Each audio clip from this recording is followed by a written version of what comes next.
Welcome back नाजरीन, हमारी गुफ्तगू जारी है जाहिद हुसैन साहब के साथ। जाहिद साहब, इस वक्त हमने ये ऑब्ज़र्व किया है कि और जो चीज़ें सामने आई हैं, पाकिस्तान के जो बड़े कौमी इदारे हैं जिसमें नेशनल इंश्योरेंस है, PIA है, स्टील मिल के केसेस आए हैं, सामने आए हैं, फाइनेंशियल करप्शन के केसेस सामने।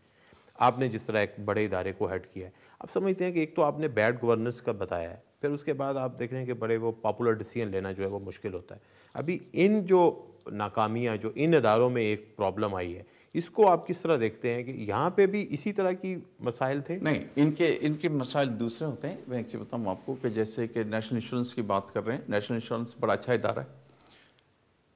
मुझे कुछ समझ में नहीं आया कि ये जो है ये अनफॉर्चुनेट इंसिडेंट हुआ कि जो स्कैम हुआ। इसी तरह मैं ये समझता हूँ कि स्टील मिल में मसाइल थे, लेकिन हमारे ही एक कोलीग थे जब मैं मिनिस्ट्री ऑफ इंडस्ट्रीज़ में था, वो कर्नल साहब जो थे, उन्होंने इसको दोबारा इसमें जान डाली और इसको he made it a profitable. Colonel Afzal साहब, कर्नल अफजल की बात करूं, he made it a profitable organisation.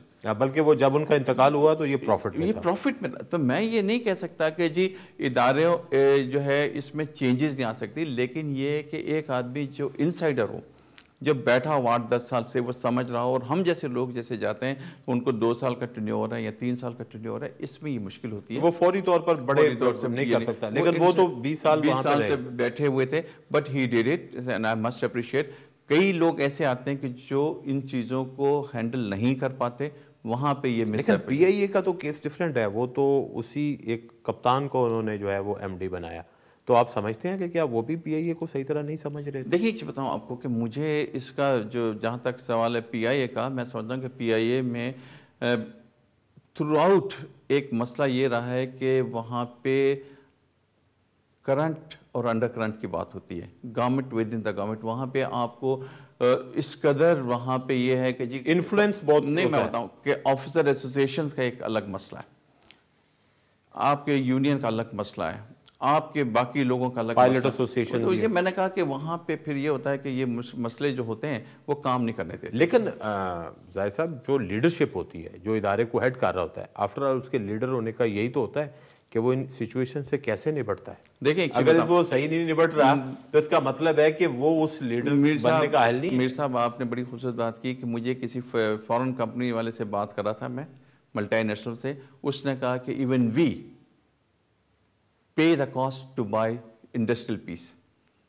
आप इस जुमले को गौर करें, even we pay the cost to buy the industrial peace. हम इसकी कीमत देते हैं, चाहे वो किसी लेवल पे हो, चाहे यूनियन के साथ हो, चाहे अफसरों के साथ हो।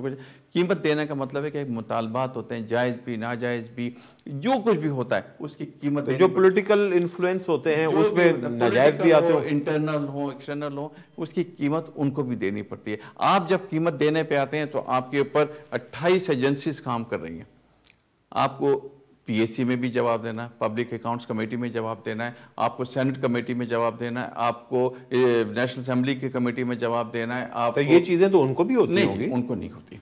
वो ना तो सेनेट में जाते हैं, ना उसमें जाते हैं, ना कमर्शियल ऑडिटर आते हैं। ये सिर्फ पब्लिक सेक्टर की बात कर रहे हैं। पब्लिक सेक्टर को तो ये होता है कि हर रोज़ पेशियाँ होती हैं, तो इसमें ये होता है कि वो ज़्यादातर मैंने कहा नॉन इश्यूज़ हो जाते हैं कि आपने कोई काम किया नहीं और आपके साथ वो अखबार में पहले तो ब्लड ट्रांसफ्यूजन कराएं कि नहीं जी मैं सही हूँ या गलत है। आपने ब्लड ट्रांसफ्यूजन करवाया तो ऊपर बुला लिया गया कि जी बात ये होती है, ये हमने ये सुना है। आपको हर एक के साथ ब्लड ट्रांसफ्यूजन करवाने की जरूरत है। इसका मतलब है कि वो जो हमारा एक सिस्टम बना हुआ है उसमें बेसिक प्रॉब्लम है। Basic problem. जैसा अब हमारी गुफ्तगू जारी है, एक ब्रेक तक पे हमें जाना है। नाजरीन, हमारे साथ रहिएगा, मिलते हैं एक ब्रेक के बाद।